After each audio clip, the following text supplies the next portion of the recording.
तो बच्चों आज हम लोग लेके आए हैं जेई मेंस के लिए जो है नया लेक्चर सेशन लाए हैं, केमिस्ट्री के लाए हैं। हम लोग फिजिकल केमिस्ट्री पहले कंप्लीट करेंगे, तो फिजिकल केमिस्ट्री का पूरा लेक्चर लाए हैं। ठीक है, तो किसके लिए? जेई मेंस और जे एडवांस और नीट के सिलेबस के हिसाब से हम लोग डिस्कस करेंगे, जिसमें हम लोग सबसे पहले डिस्कस करेंगे कि सिलेबस है क्या।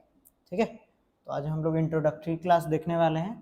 तो जो जेई का जो सिलेबस है, जेई मेंस का और एडवांस का जो सिलेबस है, जेई और नीट का सिलेबस में लिख देता हूँ सबसे बढ़िया। ठीक है, जेई और नीट का सिलेबस। तो सबसे पहले जो हम लोग को पढ़ना है सिलेबस में, हम लोग जो स्टार्ट करने वाले हैं वो है मोल कॉन्सेप्ट से स्टार्ट करने वाले हैं। मोल कॉन्सेप्ट, कहीं कहीं इसको स्टोकियोमेट्री भी बोलते हैं। मोल कॉन्सेप्ट से स्टार्ट करने वाले हैं। दूसरा जो हम लोग स्टार्ट करेंगे एटॉमिक स्ट्रक्चर। एटॉमिक स्ट्रक्चर, फिर बात करेंगे तीसरा states of matter. States of matter, states of matter. तीसरा चौथा हम लोग बात करेंगे थर्मोडायनामिक्स। Thermodynamics, dynamics. फिर इसी का एक पार्ट आता है थर्मोकेमिस्ट्री। थर्मोकेमिस्ट्री, एक फिर बात करेंगे हम लोग रेडॉक्स रिएक्शन। रेडॉक्स रिएक्शन, फिर हम बात करेंगे इसी में एक हम बात करेंगे केमिकल इक्विलिब्रियम। क्या बात करेंगे? Chemical equilibrium.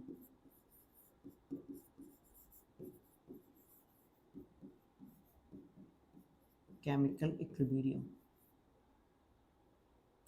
आठवां बात करेंगे हम लोग आयोनिक इक्विलिब्रियम।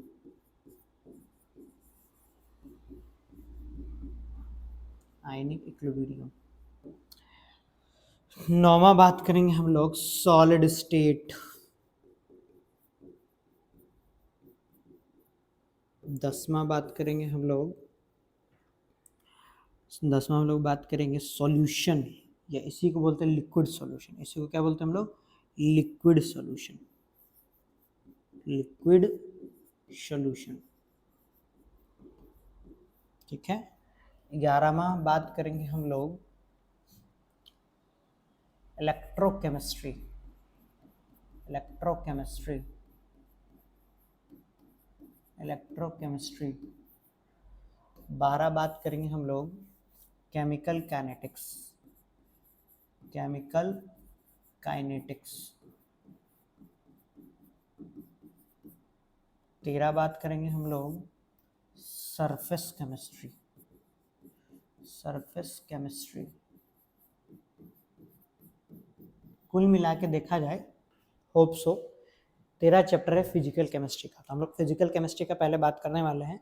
फिजिकल केमिस्ट्री का चैप्टर है जिसमें से कुछ में इसमें बाइफर्केशन कर देने वाला हूँ। ठीक है, कुछ में बाइफर्केशन कर देने वाला है। जैसे देखो, स्टेट्स ऑफ मैटर जो चैप्टर है, स्टेट्स ऑफ मैटर जो चैप्टर है, ठीक है, आ गया स्टेट्स ऑफ मैटर। फिर हो गया तुम्हारा सॉलिड स्टेट। फिर तुम्हारा हो गया, इधर आ जाते हैं सरफेस केमिस्ट्री। ठीक है, कौन सा केमिस्ट्री? Surface chemistry. एक मिनट, हाँ आ जाइए, सरफेस केमिस्ट्री। ये जो 3 चैप्टर, कौन कौन सा chapter? States of matter, solid state, surface chemistry. ये तीनों चैप्टर जो है जेई एडवांस के सिलेबस में नहीं है। ठीक है, सॉरी, जेई मेंस के सिलेबस में नहीं है ना। ये तीनों सिलेबस ना तो जेई मेंस में है और ना ही नीट में है, ना ही नीट में ही सिलेबस है ना। तो states of matter, surface chemistry, solid state, ये जो है ना तो जेई मेंस में है और ना ही नीट में है। ठीक है, तो उसी के हिसाब से पढ़ेंगे। तो ये आपका हो गया क्या? सिलेबस। तो हम लोग सबसे पहले जो चैप्टर स्टार्ट करेंगे, बेटा मूल कॉन्सेप्ट से स्टार्ट करेंगे। किससे स्टार्ट करेंगे? मूल कॉन्सेप्ट से स्टार्ट करते हैं। तो करते हैं हम लोग। ठीक है, मोल कॉन्सेप्ट स्टार्ट करते हैं हम लोग। मोल कॉन्सेप्ट से स्टार्ट करते हैं। थोड़ा मोल कॉन्सेप्ट से स्टार्ट करते हैं। सबसे पहले हम लोग समझेंगे मूल कॉन्सेप्ट को पढ़ने से पहले कुछ बेसिक टर्म जान लेंगे। सबसे पहले जानेंगे सर मैटर क्या होता है, मैटर क्या होता है। तो 9th-10th में हम लोग पढ़ चुके हैं, 9th-10th में पढ़े है ना, एनीथिंग जो हम लोग के अगल बगल में हो, जो भी चीज हो हमारे अगल बगल में, सारे मैटर कहलाते हैं। Anything which occupy space and having mass is called matter, है ना। तो इसको हम थोड़ा सा लिख लेते हैं कि मैटर क्या होता है सर, है ना। तो एनीथिंग, सॉरी ये नहीं दिखेगा आप लोगों को, ये ले लेता हूँ। एनीथिंग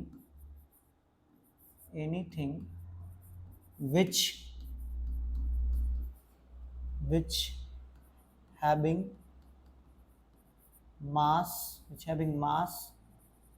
and volume, जिसके पास mass and volume is known as क्या, मैटर। हमारे अगल बगल में बहुत सारे चीज जिसके पास द्रव्यमान और आयतन दोनों हो, मास भी हो और वॉल्यूम भी हो, उसको हम लोग क्या बोलेंगे, मैटर। अगर मैं मैटर का क्लासिफिकेशन करना चाहूँ, क्या करना चाहूँ, क्लासिफिकेशन, तो क्लासिफिकेशन ऑफ मैटर,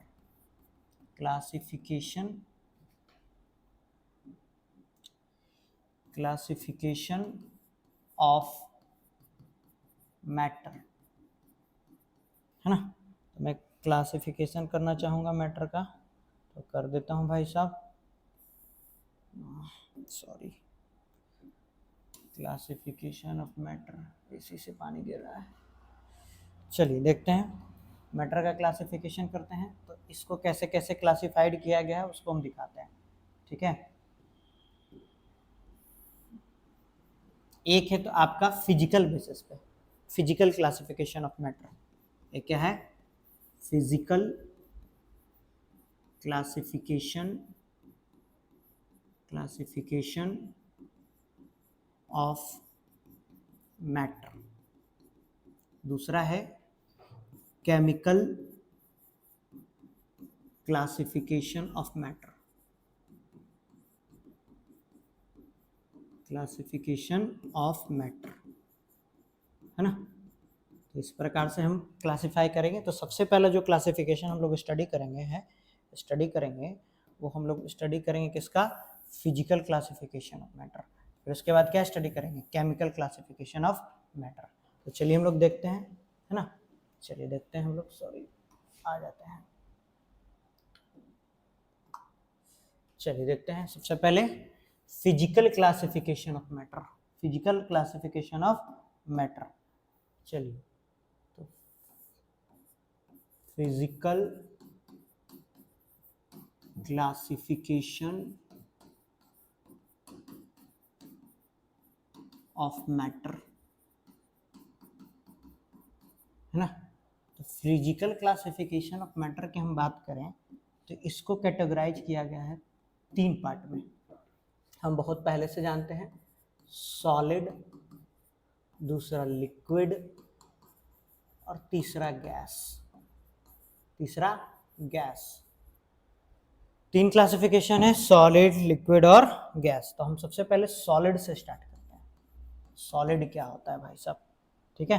तो देखिए सॉलिड क्या होता है, सॉलिड को हम लोग समझेंगे, सॉलिड क्या होता है, ठीक है। तो हम लोग 9th में भी पढ़े हैं, 10th में भी पढ़ रहे, बचपन से पढ़ते आ रहे कि सॉलिड क्या है। तो आज हम लोग सॉलिड के बारे में देखेंगे। तो आपको पहले से मालूम होता है, बहुत पहले से हम लोग को मालूम है, ठीक है, बहुत पहले से हम लोग को मालूम है। थोड़ा सा इसमें हाँ चलिए इसमें थोड़ा कलर भर दिया जाए, इसको मैं सेलेक्ट कर लेता हूँ। यहाँ हो गया, ऐसा ही बना देता हूँ बहुत सारा।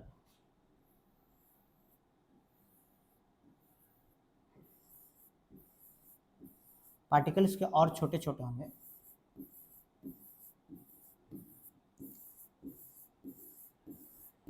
सॉलिड देखो, तो सॉलिड हम लोग को बचपन से ही मालूम कि सर सॉलिड क्या होता है। तो सॉलिड उसको कहते हैं जिसका हर एक पार्टिकल, सॉलिड का जो पार्टिकल होता है काफ़ी क्लोजली स्ट्रांगली मतलब काफ़ी क्लोजली जो होता है पैक्ड होता है, इसके पार्टिकल मूव नहीं करते, इसके पार्टिकल फ्रीली मूव नहीं करते, इसके पार्टिकल फ्रीली मूव नहीं कर सकते। तो एक बात हम लोग लिखेंगे, particles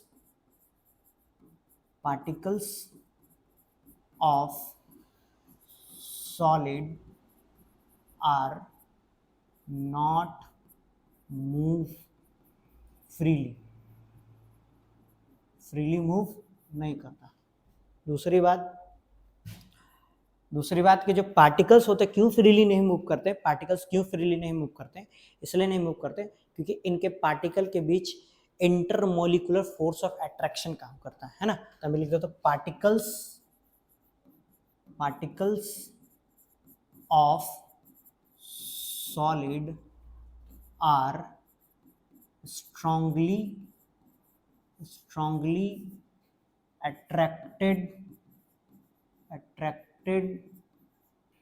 strongly attracted to each other by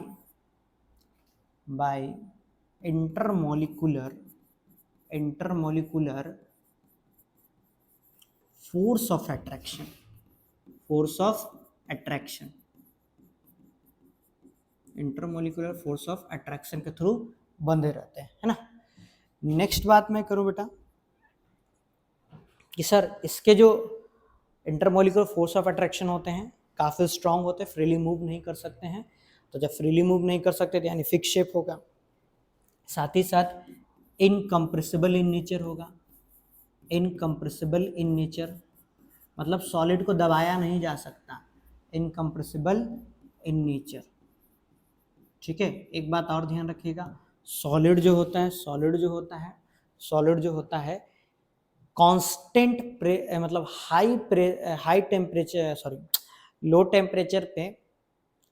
low temperature और हाई प्रेशर पे एग्जिस्ट करता है ना। तो ये भी लिख देता हूँ, solid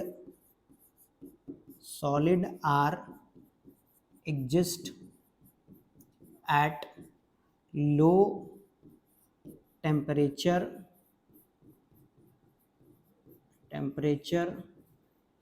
and high pressure।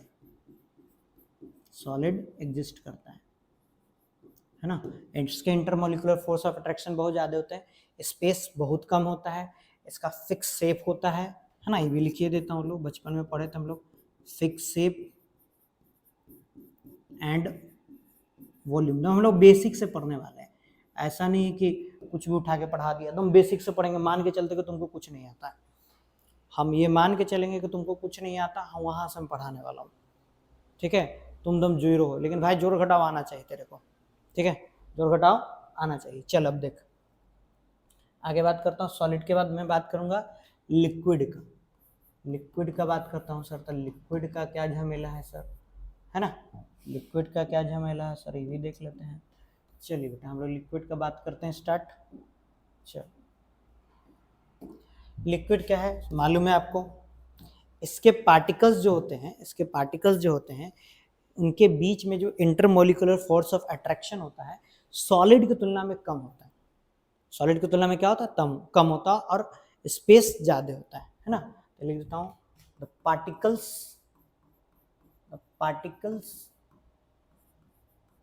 Of liquid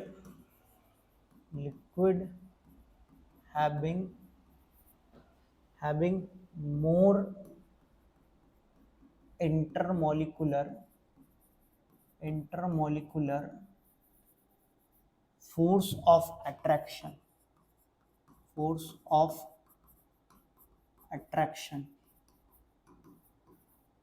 है ना। क्या होता है, ज्यादा particle have the more, sorry गलती हो गया, particle of liquid have more intermolecular less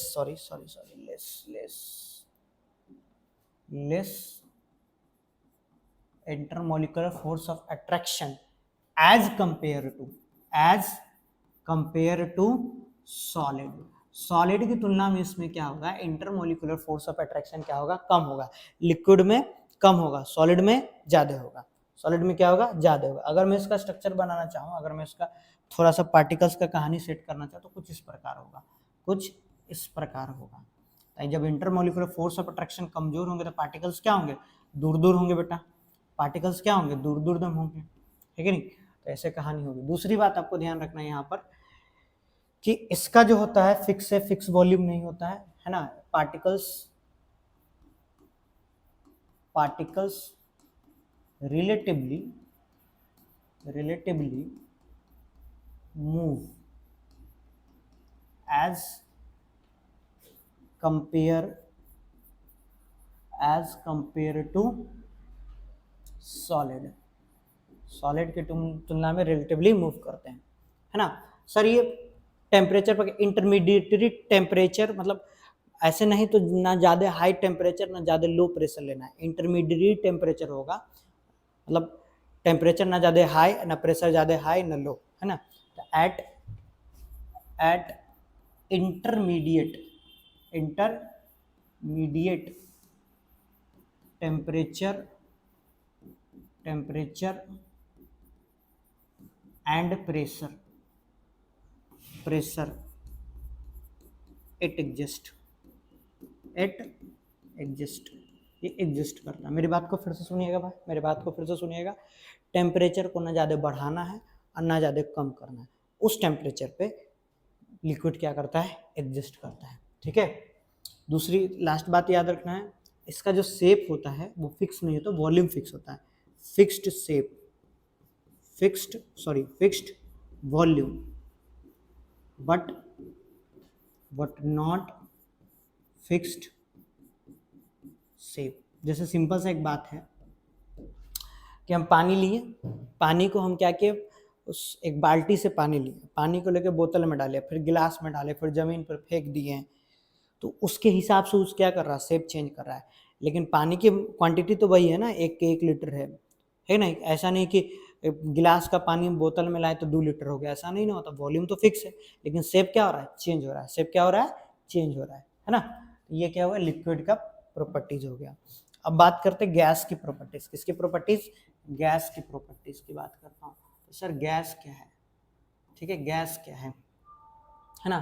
तो गैस के बारे में अगर मैं बात करूं, किसके बारे में, गैस के बारे में बात करूं, ठीक है। सबसे पहले किसके जो पार्टिकल्स होते हैं उनके बीच इंटरमोलिकुलर फोर्स ऑफ अट्रैक्शन बहुत कम होता है ना। इंटरमोलिकुलर, ये क्या हो रहा है भाई साहब,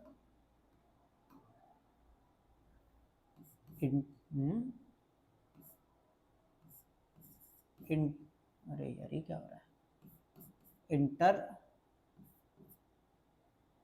स्लाइड चेंज करो क्या, चलो फिर से देखते हैं क्या दिक्कत है। गैस की बात कर रहा हूँ। गैस में एक गुण है कि इंटरमोलिकुलर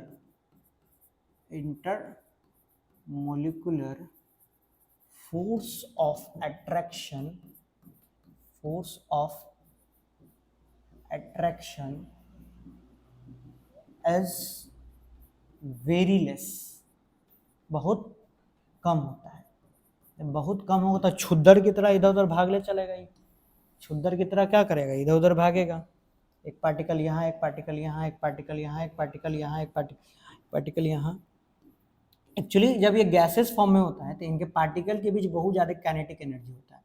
बहुत ज़्यादा काइनेटिक एनर्जी होने के कारण क्या करता है, इधर उधर इसके पार्टिकल मूव करते रहते हैं। तो जिसके कारण एक बात तो हमको पता चल गया कि इसका फिक्स शेप नहीं होगा, ना ही फिक्स वॉल्यूम होगा, हैविंग, है ना, having not fixed shape and volume, है ना, ही फिक्स शेप होगा ना ही फिक्स वॉल्यूम होगा। तीसरी बात, इसके पार्टिकल में क्या होंगे, इसके पार्टिकल फ्रीली मूव कर सकते हैं। इसके पार्टिकल, अभी यहाँ गैस रख दूँ पूरे रूम में फैल जाएगा, अभी यहाँ मैं अगरबत्ती जला दूँ पूरे रूम में फैल जाएगा। घर में मम्मी खाना बनाती है, उसका जो स्मेल होता है गैस के रूप में होता है, पूरे घर में फैल जाता है। तो ये क्या हो सकता है, इसके particles of gas freely move, है ना। चौथी बात क्या याद रखना है सर, ये जो होता है ये हाई टेम्परेचर का, हाई टेम्परेचर और लो प्रेशर पे एग्जिस्ट करता है। जैसे सिंपल सा, अगर प्रेशर को हाई कर दिए जाएंगे तो पार्टिकल्स में काइनेटिक एनर्जी बढ़ जाएगा। जब पार्टिकल्स का काइनेटिक एनर्जी बढ़ जाएगा, आगे बताऊंगा काइनेटिक एनर्जी का, तो पार्टिकल्स की जब काइनेटिक एनर्जी बढ़ जाएगा तो फ्रीली मूव कर सकते हैं। अब जब हम उस पर प्रेशर भी नहीं देंगे, प्रेशर नहीं देंगे, तो प्रेशर अगर हम उस पर नहीं देंगे, उसको दबाएंगे नहीं, तो और बढ़िया से मूव कर सकता है। तो क्या हो सकता है, एक बात समझ लेते हैं यहाँ पर कि at low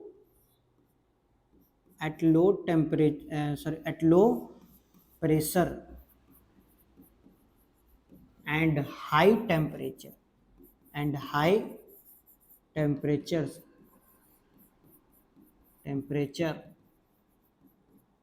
particles are at high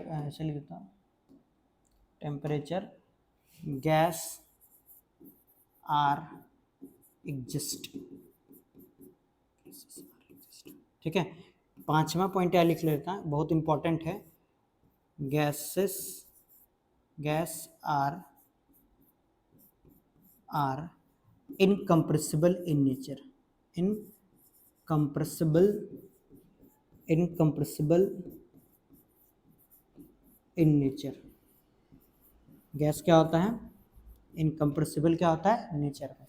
देखो एक बात और यहाँ हम लोग लिखेंगे, इसमें तो छूट गया। लिक्विड क्या होता है, एक मिनट, सॉरी मिस्टेक हो गया। देखो gases are compressible in nature, incompressible नहीं।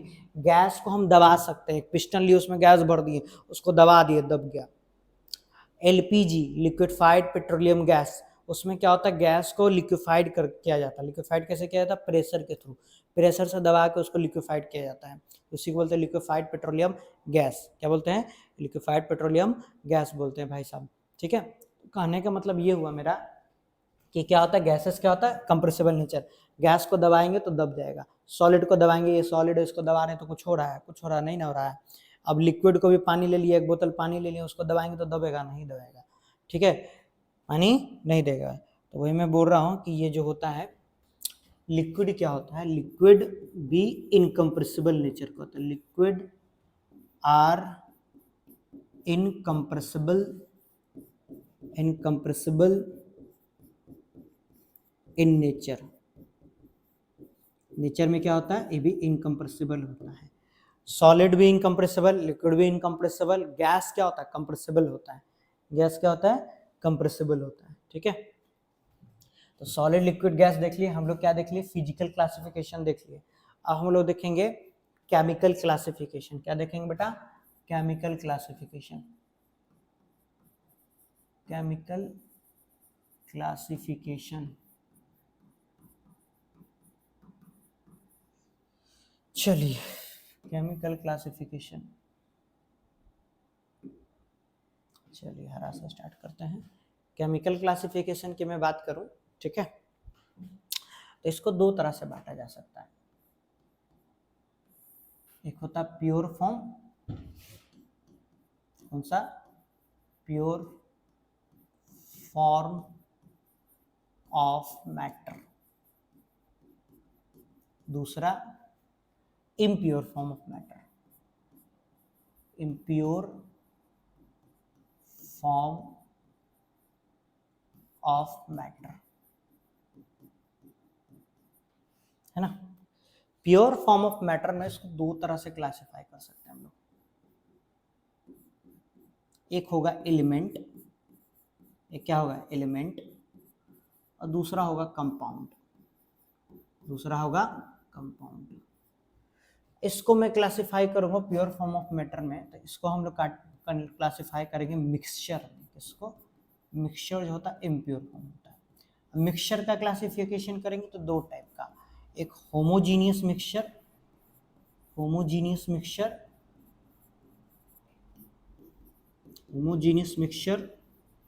और दूसरा है heterogeneous mixture,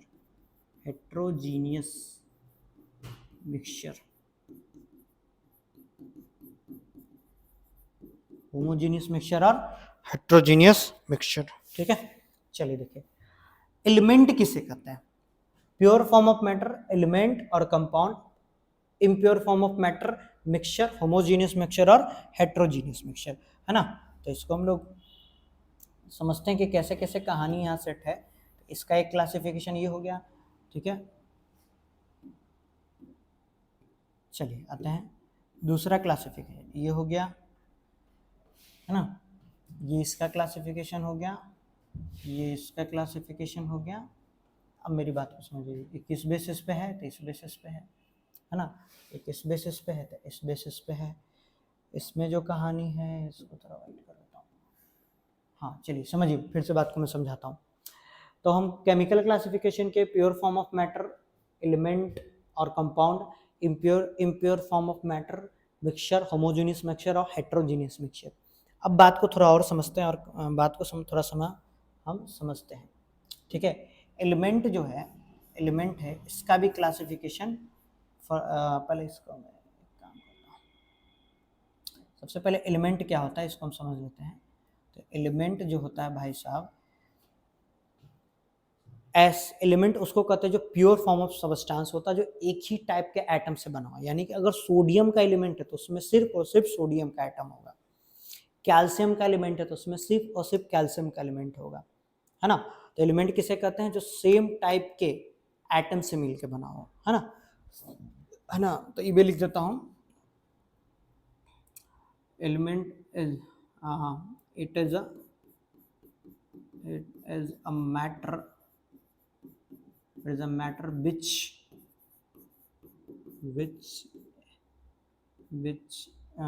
made up of same types of atoms, है ना।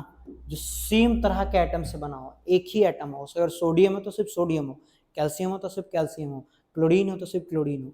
ये प्योरेस्ट फॉर्म हो गया। It is a matter which made up of same types of element. अगर मैं इसका एग्जांपल लिखना चाहूँ बेटा, तो इसका मैं एग्जांपल अगर लिखना चाहूँ, एग्जांपल लिखना चाहूँ तो जैसे कैल्शियम, क्या, कैल्शियम, मैग्नीशियम, एल्यूमिनियम, फेरस, बहुत सारा चीज। कंपाउंड किसे कहते हैं सर, तो कंपाउंड जो है दो या दो से अधिक एलिमेंट जो है एक फिक्स रेशियो में मिलता है, फिक्स प्रोपोर्शन में मिलता है ना। तो लिख देता हूं, व्हेन टू और more than to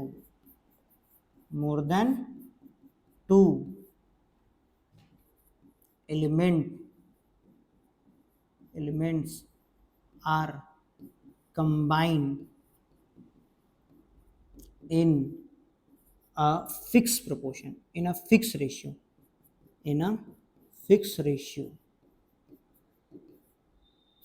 is known as क्या, compound, is known as compound. Example अगर इसका हम देखना चाहें, एग्जाम्पल देखना चाहें तो जैसे H2O, NaCl, HCl। देखो मेरे बात को समझो, H2O में क्या है, H हाइड्रोजन और ऑक्सीजन, वाटर में हाइड्रोजन और ऑक्सीजन है, जो सिर्फ और सिर्फ हाइड्रोजन ऑक्सीजन से मिलकर बना है। तो इसमें क्या है, दो या दो से ज़्यादा एलिमेंट है, Na क्या है, ये भी एक कंपाउंड है जिसमें Na और Cl है, दो या दो से ज़्यादा एलिमेंट मिलकर बना है, ये भी एक प्योरेस्ट फॉर्म है। होमोजीनियस मिक्सचर की बात करता हूँ, अब मैं बात करता हूँ अगले स्लाइड में बात कर लेता हूँ होमोजीनियस मिक्सचर और हेट्रोजीनियस मिक्सचर। इसमें सब एक जगह हो गया है, इकट्ठा कचरा इकट्ठा हो गया है, तो अगर जगह मिलता है तो ही कर लेता हूँ। होमोजीनियस मिक्सचर किसे कहते हैं, ऐसा मिक्सचर, है ना। पहले तो मिक्सचर को भी इधर मैं लिख देता हूँ साइड में। मिक्सचर क्या होता है, ठीक है ना, जिसमें दो या दो से अधिक मैटर एक फिक्स प्रोपोर्शन में नहीं मिलते हो, है ना। when two or more different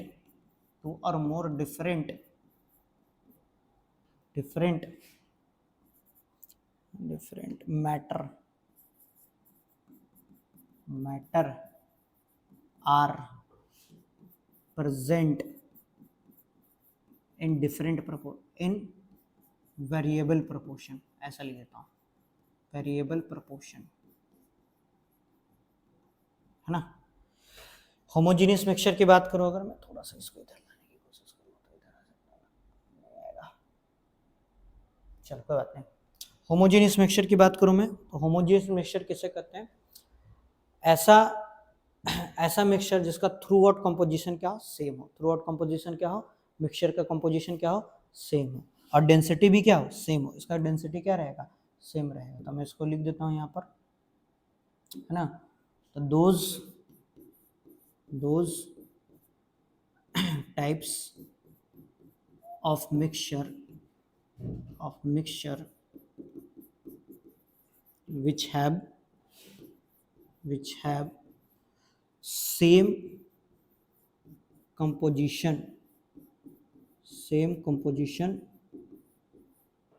which have same composition and same density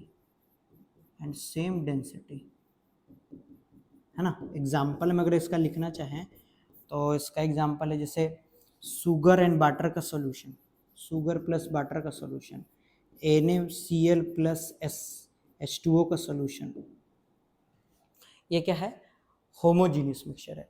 एक टॉपिक छूट गया, हेट्रोजीनियस मिक्सचर, मैं अगले स्लाइड में डिस्कस कर लेता हूँ। हेट्रोजीनियस मिक्सचर क्या होता है, हेट्रोजीनियस मिक्सचर, हेट्रोजीनियस मिक्सचर की बात कर लेता हूँ।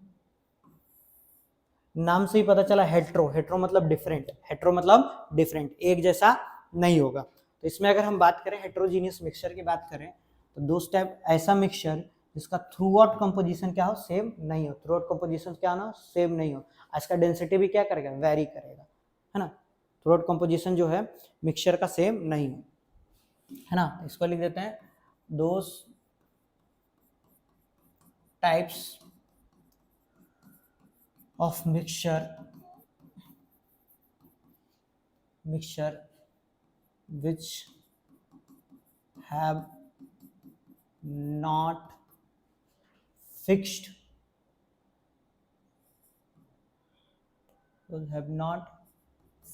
proportion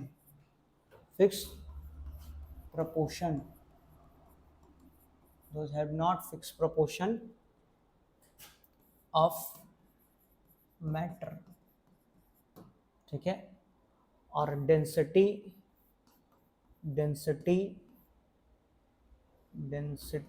of mixture is variable. चलिए, सब हम लोग बचपन में पढ़े थे, ये टॉपिक खत्म हो गया, फालतू टॉपिक। ऐसा मिक्सचर जिसका थ्रू आउट कंपोजिशन क्या होता है, चेंज होता है। जैसे एग्जांपल हम लिख सकते हैं आयरन एंड सल्फर का मिक्सचर ले रहा हूँ भाई साहब, है ना। दूसरा हम लोग ले सकते हैं आयरन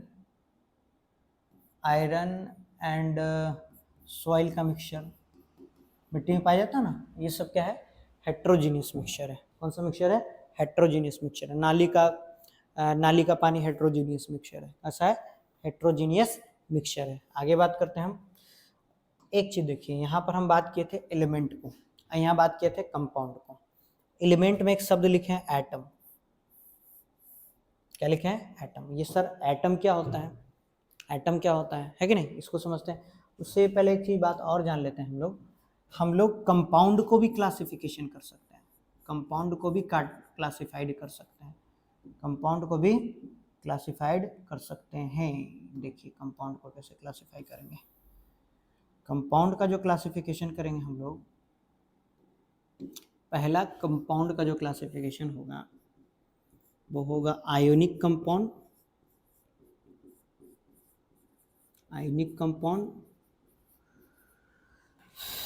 एक होगा कोवैलेंट कंपाउंड।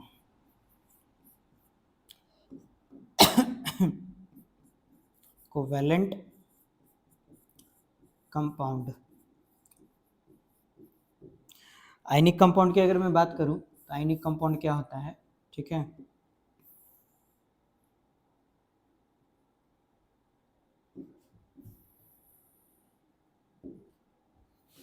चलिए यहाँ देख लेते थोड़ा सा। आयनिक कंपाउंड उसको कहेंगे जिसके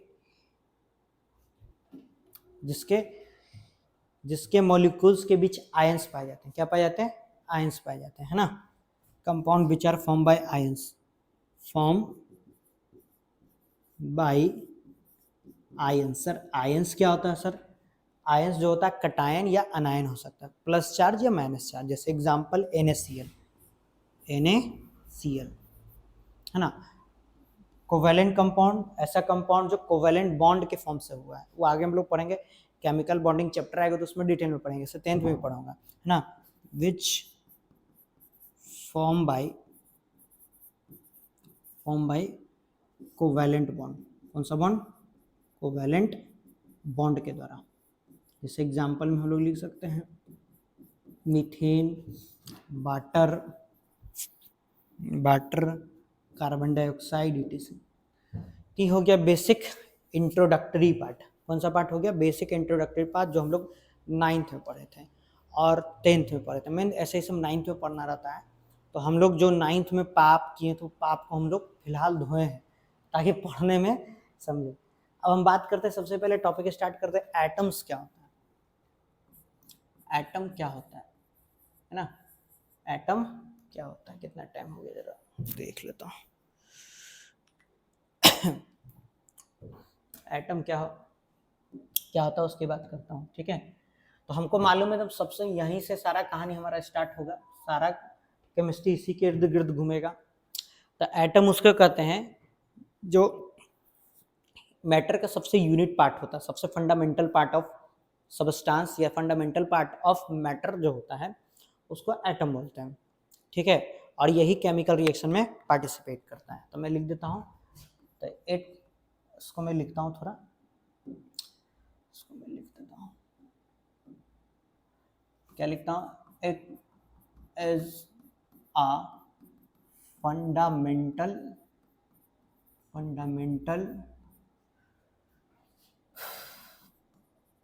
particles of any matter या substance of any matter, है ना, which participate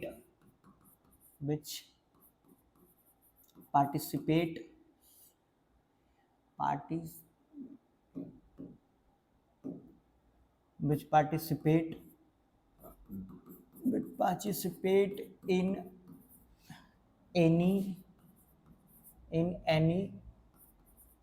chemical reaction, ठीक है, in any chemical reaction, है ना। एग्जाम्पल दिखाता हूँ मैं थोड़ा। Na हो गया, Cl हो गया, कैल्शियम हो गया, मैग्नीशियम हो गया, एल्यूमिनियम हो गया, जिंक हो गया, सब के सब एटम कहलाते हैं, ठीक है। अब बात करते सर एटम बनता कैसे है सर, है ना। तो एटम बनता कैसा उसके बात करता हूँ मैं। तो एटम में जो होता है 3 चीज मेन रूप से पाया जाता है। एटम में कितने रूप पाया जाता है?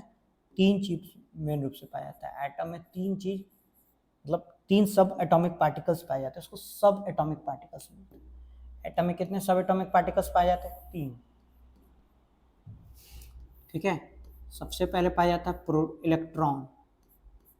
सबसे पहले क्या पाया जाता है? इलेक्ट्रॉन। दूसरा क्या पाया जाता है? प्रोटॉन। और तीसरा क्या पाया जाता है? न्यूट्रॉन। तीसरा क्या पाया जाता है? न्यूट्रॉन, ठीक है।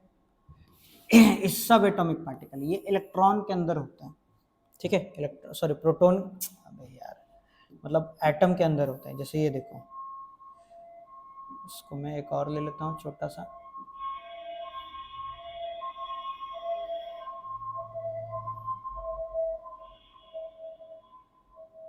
ठीक है। होता क्या है वास्तव में, ये जो प्रोटॉन और न्यूट्रॉन है, ये एटम के न्यूक्लियस में होता है। न्यूट्रॉन और प्रोटॉन कहाँ? एटम के न्यूक्लियस में। और इलेक्ट्रॉन क्या होता है? बाहर उसके ऑर्बिट में घूमता है। तो इलेक्ट्रॉन क्या करता है? Electron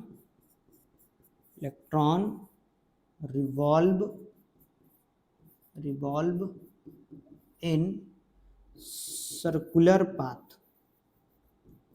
path of stationery orbit. Stationery orbit क्यों बोलते हैं बताता हूँ। स्टेशनरी ऑर्बिट इसको बोलते हैं क्योंकि जो इलेक्ट्रॉन इस पे घूमता है उसका वेलोसिटी फिक्स रहता है, फिक्स वेलोसिटी से घूमता है अपने ऑर्बिट पे, फिक्स वेलोसिटी, यानी कि वेलोसिटी चेंज होगा। आगे एटॉमिक स्ट्रक्चर चैप्टर में भी पढ़ेंगे। तो हम बेसिक बात करें, सबसे पहले बात करें मास का, मास ऑफ इलेक्ट्रॉन। तो मास ऑफ इलेक्ट्रॉन जो होता है वो होता है 9.1 × 10⁻31 kg होता है। अगर मैं चार्ज की बात करूं, चार्ज ऑफ इलेक्ट्रॉन की मैं बात करूं, ठीक है, चार्ज ऑफ इलेक्ट्रॉन की बात करूं मैं, तो होता है 1.6 × 10⁻19 कूलम। अगर मैं रिलेटिव चार्ज की बात करूं, किसकी बात करूं, रिलेटिव चार्ज ऑफ इलेक्ट्रॉन, ये डेटा आपको याद रखना पड़ेगा, ठीक है, ऑफ इलेक्ट्रॉन। रिलेटिव चार्ज करने का मतलब कि कंपैरेटिवली हम बात करेंगे, जैसे हम बोलते हैं ना एक इलेक्ट्रॉन पे कितना चार्ज होगा, तो हम बात कर देंगे भाई 1.6 × 10⁻19, या माइनस का साइन लगा देंगे इलेक्ट्रॉन के लिए, ठीक है, इतना होगा। लेकिन अगर रिलेटिव बात करें कि एक इलेक्ट्रॉन है, कंपेयर करते, एक -1 चार्ज ले लेंगे, कितना ले लेंगे, -1 चार्ज ले लेंगे। अब बात करते हैं प्रोटॉन की, बात करता हूँ, किसकी बात करता हूँ, प्रोटीन की। अरे यार ये तो पूरा तामझाम फैल गया ना, है लाइका हुआ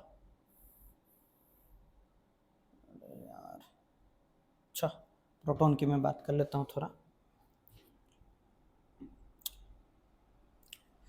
उसको मैं ऐसे सेलेक्ट करता हूँ, यहाँ ले जाता हूँ, ठीक है, इस तामझाम को भी,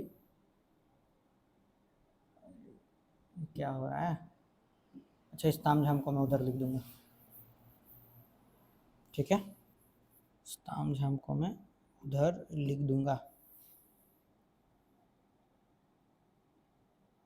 चलिए आगे बात करते हैं, मास ऑफ प्रोटॉन की बात करता हूँ, बहुत जरूरी है लोग को मास जानना। मास ऑफ प्रोटॉन की मैं बात करूँ, मास ऑफ प्रोटॉन की बात करूँ, तो ये तो 1.67 × 10⁻27 kg।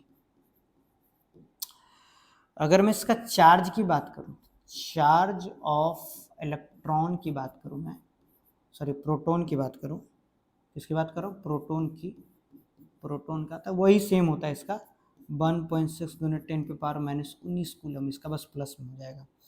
अरे रिलेटिव चार्ज की बात करूँ, किसकी बात करूँ, रिलेटिव चार्ज की बात करूँ, तो रिलेटिव चार्ज होता है इसका प्लस में। रिलेटिव चार्ज में फिर से बताता हूँ, रिलेटिव चार्ज कंपेयर के थ्रू लिखा गया। रिलेटिव चार्ज किसके थ्रू लिखा गया बेटा, कंपेयर करके लिखा गया है, ठीक है।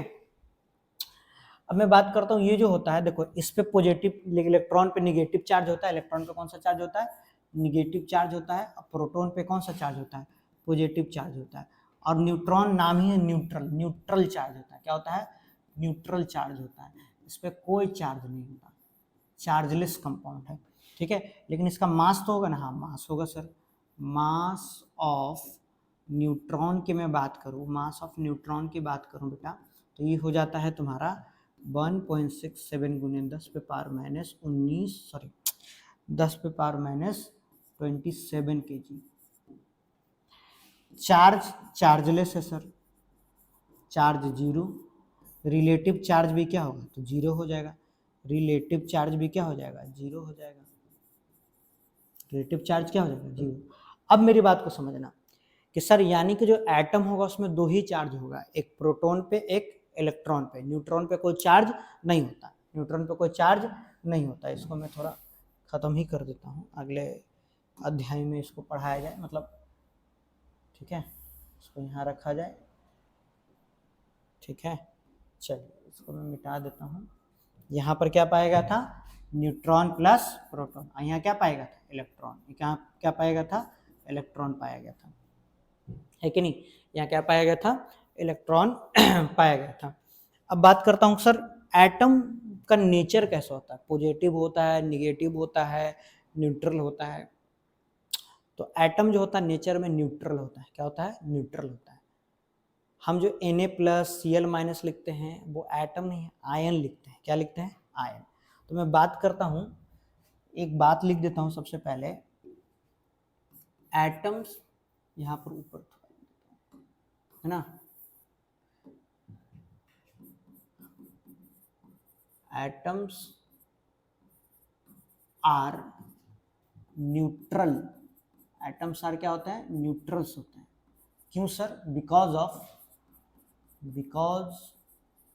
Of same number of electron and proton, electron और प्रोटॉन के कारण। क्यों? देखो जैसे मैं सोडियम लिखा, ठीक है, सोडियम लिखा वास्तव में, तो सोडियम में दो कहानी है कि इसमें इलेक्ट्रॉन की संख्या कितना है, 11, प्रोटॉन की भी संख्या कितना है, 11, और न्यूट्रॉन की संख्या बात करूं तो 12 होता है, वो अलग चीज है। लेकिन जो चार्ज वाला पार्टिकल है दोनों क्या है, सेम है, चार्ज वाला पार्टिकल क्या है, सेम है। तो सर ये कटायन और अनायन कैसे बनता है, और अनायन कैसे बनता है, इसके पीछे का क्या कहानी है सर, इसके पीछे का क्या कहानी है ना। तो कटायन कैसे बनता है सर, जब कोई एटम जो है अपने एक इलेक्ट्रॉन को लॉस कर दे, अपने एक इलेक्ट्रॉन को क्या कर दे, लॉस कर दे, है ना। तो मैं लिख देता हूं when any atom loss there electron, जब अपने इलेक्ट्रॉन को लॉस करेगा। जैसे देखो सोडियम है, ठीक है भाई साहब, तो सोडियम क्या बनाता है, Na+ बनाता है। क्यों? जब इलेक्ट्रॉन ये क्या करता है, लॉस करता है, इलेक्ट्रॉन लॉस करता है क्या, तो क्या बनाता है, Na+ बनाता है। अब मैं बात करूं अनायन का, when any atom gain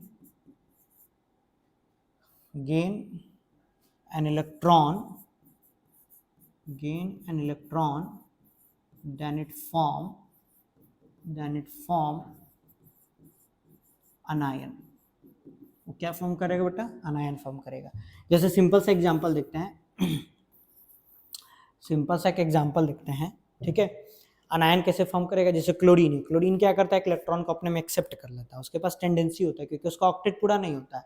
तो मैं क्लोरीन ले लेता हूँ एग्जाम्पल में, क्लोरीन एक इलेक्ट्रॉन को गेन करता है, गेन करके क्या बनाता है, माइनस आयन बना देता है।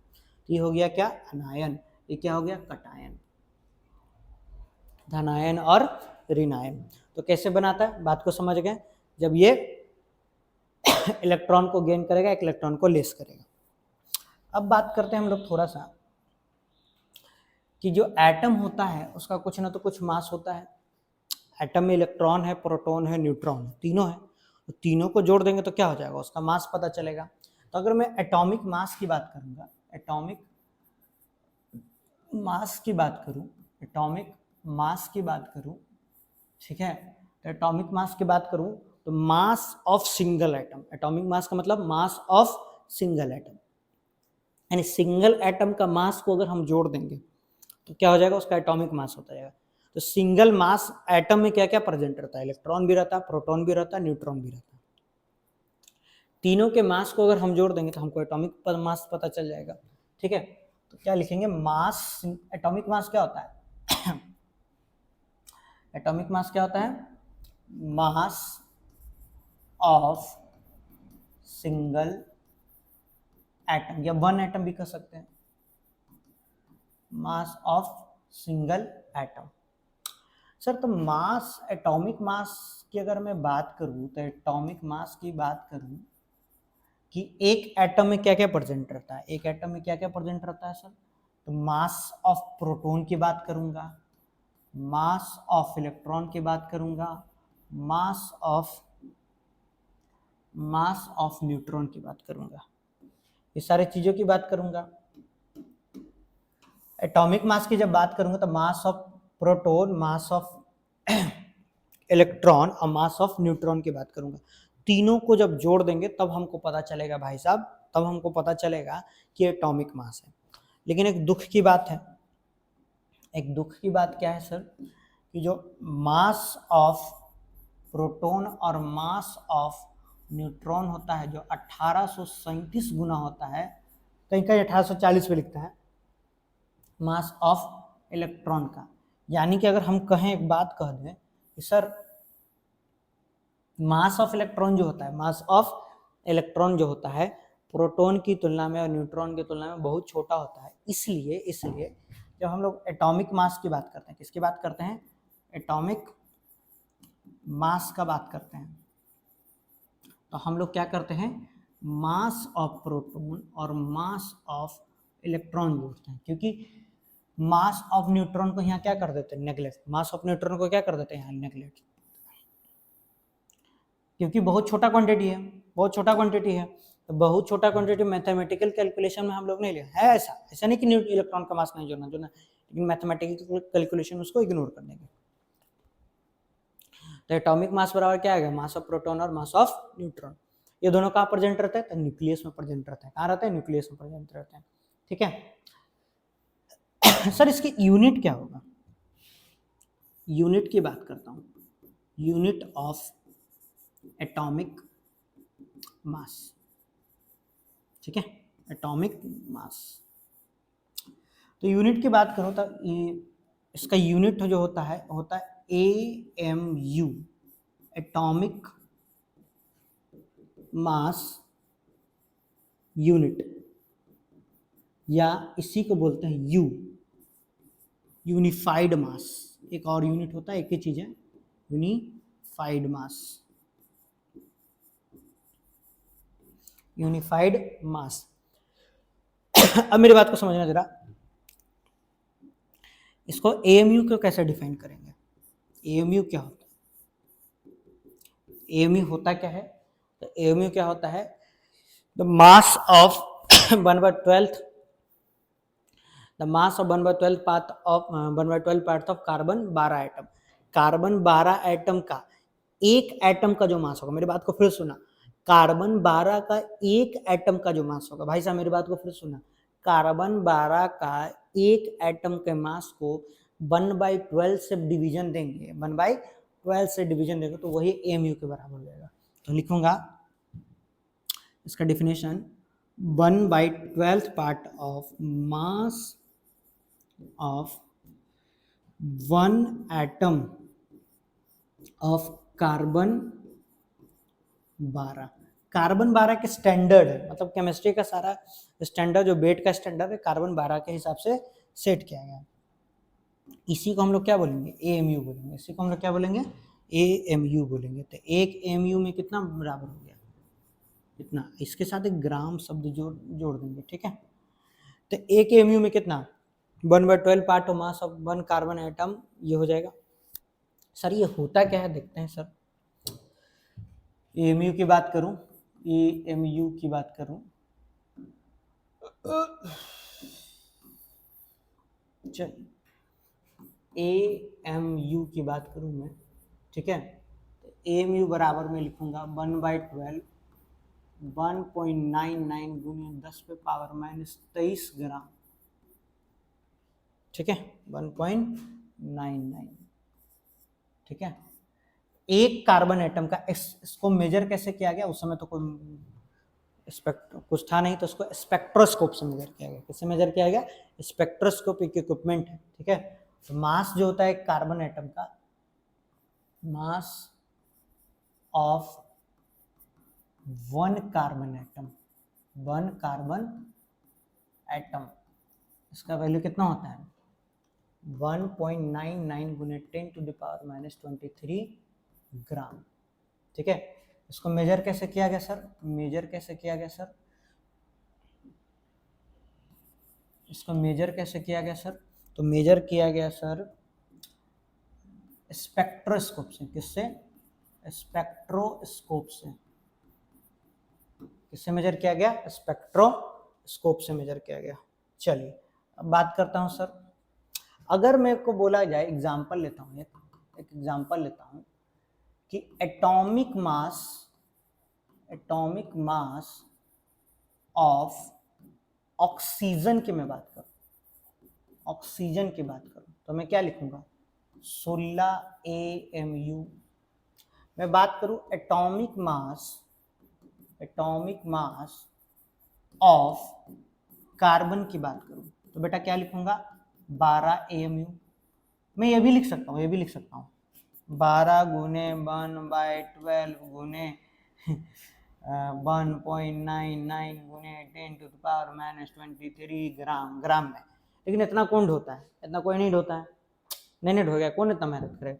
इसको हम क्या लिखते हैं 12 AMU, 12 AMU। इसी के आधार पे एक टॉपिक और है रिलेटिव एटॉमिक मास। कौन सा? Relative atomic mass. Relative atomic mass की बात करता हूं मैं रिलेटिव एटॉमिक मास की बात करता हूं। चलिए, तो ये कंपैरेटिव शब्द है, तो बोलता है mass of any atom with respect to 1 AMU, है ना। तो रिलेटिव एटॉमिक मास कहता है mass of any atom divided by mass of, ठीक है, mass of 1/12 part of carbon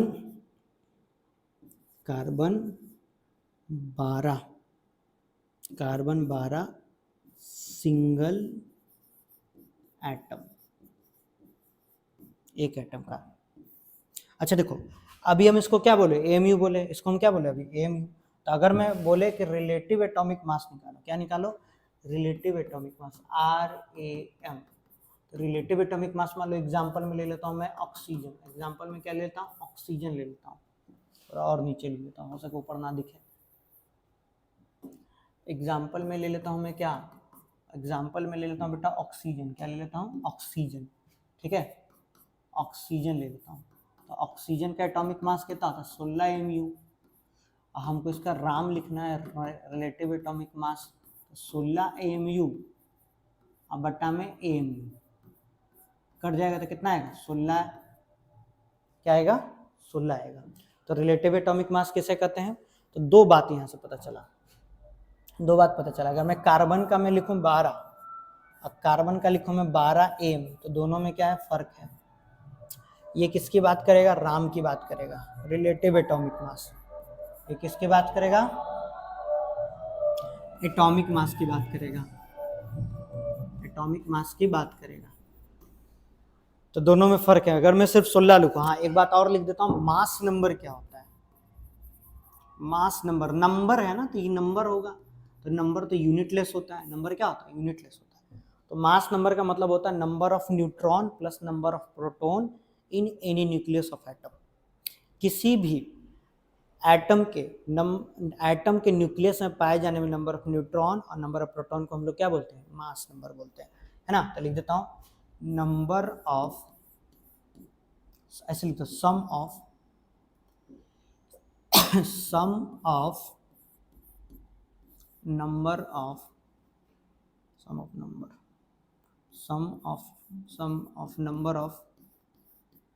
number of proton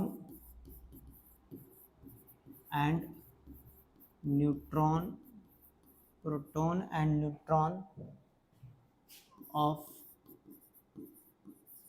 any atom, है ना। तो मास नंबर बराबर हम लोग लिखेंगे, मास नंबर बराबर हम लोग लिखेंगे Z प्लस एन, या फिर ऐसे भी लिख सकते A बराबर Z plus N. Sir A क्या है सर, मास नंबर है। Z क्या है, नंबर ऑफ प्रोटॉन।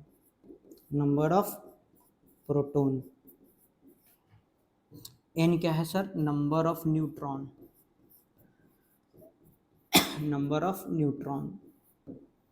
N क्या है, नंबर ऑफ न्यूट्रॉन। आगे मैं बात करूं, ठीक है, आगे मैं बात करूं कि सर इसको रिप्रेजेंट कैसे करते हैं। तो रिप्रेजेंटेशन इसका देख लेते हैं सर। है ना। कोई मान लो कोई एक्स एलिमेंट है, इसके ऊपर जो लिखा रहेगा, इसके ऊपर जो लिखा रहेगा वो n+p रहेगा, जिसको हम लोग मास नंबर बोलेंगे। क्या बोलेंगे? मास नंबर बोलेंगे, है ना।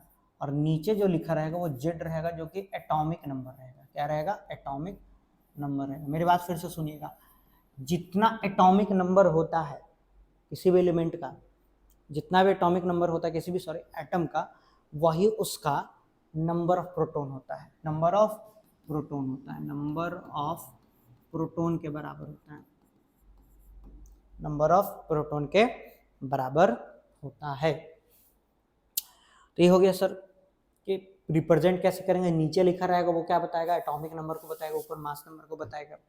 अब मैं बात करता हूं सर, मॉलिक्यूलर मास क्या होता है। मॉलिक्यूलर मास क्या होता है? ठीक है, molecular mass,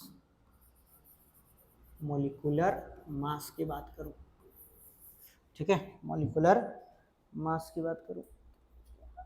1 minute 2 minute extra हो गया, इसको आज टॉपिक को लास्ट रखते हैं, फिर कल हम लोग कंटिन्यू करेंगे, ठीक है। इसके बाद मॉलिक्यूलर मास, देखो एक बात बताता हूँ, अभी बताओ मॉलिक्यूल्स किससे बनता है? मॉलिक्यूल्स बहुत सारे एटम के मिलने से बनता है। तो अगर मैं एटम्स के मास को जोड़ दूंगा तो मॉलिक्यूलर मास पता चल जाएगा। तो sum of mass of all atom in molecules, है ना, sum of mass of all atoms in a molecules, ठीक है, sum of mass of all atom in a molecules is known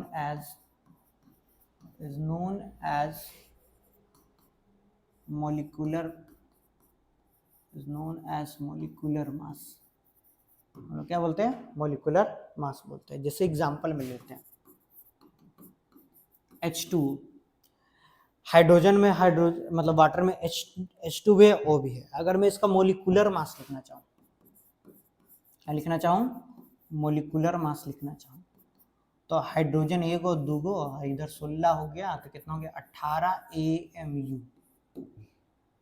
18 AMU। तो आज तक हम लोग, आज भर हम लोग इतना ही रखते हैं, फिर हम लोग मिलेंगे, ठीक है। तो आगे और आप पढ़ना चाहते हैं तो आपको क्या करना पड़ेगा? हमारे चैनल को सब्सक्राइब करना पड़ेगा। और बढ़िया से जानना चाहते हैं, हमारे कोर्स को परचेस करना चाहते हैं तो मिनिमम फी रखा जाएगा कोर्स का, ठीक है। उसमें पूरे शिद्दत से आपको क्वेश्चन भी कराया जाएगा, ऐसा नहीं कि सिर्फ थ्योरी, क्वेश्चन भी कराया जाएगा। तो आप हमारा प्ले स्टोर से दिव्यलक्ष्य ऐप डाउनलोड कर सकते हैं, वहाँ पर आपको कोर्स भी मिल जाएगा। धन्यवाद। चलिए फिर आगे मिलते हैं अगले दिन, बाय।